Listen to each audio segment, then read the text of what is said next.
Como consecuencia de la pandemia y de las guerras, el mundo se enfrenta a una grave crisis socioeconómica.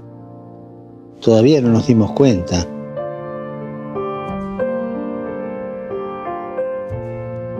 Y entre los grandes perjudicados están los pequeños y medianos empresarios, los de los comercios, los talleres, la limpieza, el transporte y tantos otros.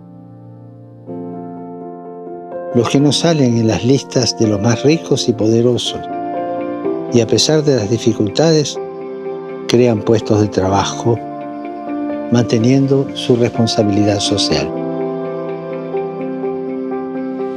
Los que invierten en el bien común en lugar de esconder su dinero en paraísos fiscales.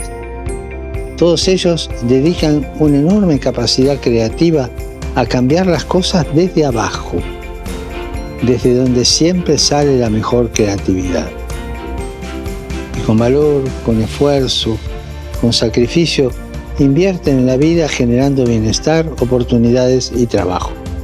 Recemos para que los pequeños y medianos empresarios, duramente afectados por la crisis económica y social, encuentren los medios necesarios para continuar su actividad al servicio de las comunidades en las que viven.